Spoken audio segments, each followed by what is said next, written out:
નમસ્કાર મિત્રો, વાત કરીશું આજના તાજા સમાચારની। 1 લીટર ફેબ્રુઆરીથી નવો મહિનો શરૂ થઈ રહ્યો છે।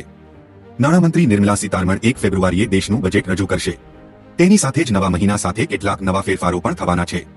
આ ફેરફાર આર્થિક રીતે સંબંધિત છે, જેની સીધી અસર સામાન્ય લોકોના કિસ્સા પર પડી શકે છે।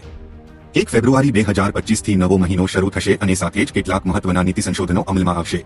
આ બદલાવ સીધા સામાન્ય લોકોની આર્થિક સ્થિતિ પર અસર કરી શકે છે। એલપીજી ગેસ સિલિન્ડર, ટ્રાન્ઝેક્શન, કારોની કિંમતો, બેન્કિંગ નિયમો અને હવાઈ ઈંધણની કિંમતોમાં ફેરફારો થવા જઈ રહ્યા છે। દર મહિનાની પહેલી તારીખે દેશભરમાં એલપીજી સિલિન્ડરની કિંમતો પુનઃનિર્ધારિત થાય છે। તે જોવાનું રસપ્રદ રહેશે કે બજેટના દિવસે કિંમતોમાં ઘટાડો થશે કે વધારો।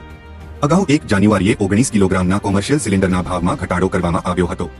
National payments corporation of India કેટલીક ટ્રાન્ઝેક્શનને બ્લોક કરવાનો નિર્ણય લીધો છે।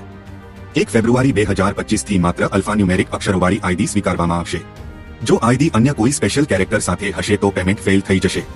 મારુતિ સુઝુકી ઇન્ડિયા લિમિટેડ એમએસએલ એ જાહેરાત કરી છે કે 1 ફેબ્રુઆરીથી તેમની કેટલીક મોડલની કિંમતોમાં વધારો થશે।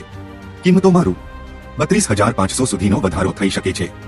આમાં Alto, Espresso, Wagon R, Swift, Baleno, Grand Vitara જેવી કારો સામેલ છે। કોટક મહિન્દ્રા બેંકે 1 ફેબ્રુઆરીથી તેમના ગ્રાહકો માટે બેન્કિંગ સેવાઓ પર અમુક નવા નિયમો લાગુ કરવાના છે। ફ્રી એટીએમ ટ્રાન્ઝેક્શનની મર્યાદા ઘટાડવામાં આવી શકે છે અને કેટલીક સેવાઓ પર નવી ફી લાગુ કરવામાં આવશે। ઓઇલ માર્કેટિંગ કંપનીઓ દર મહિનાની પહેલી તારીખે હવાઈ ઈંધણની કિંમતો સુધારે છે।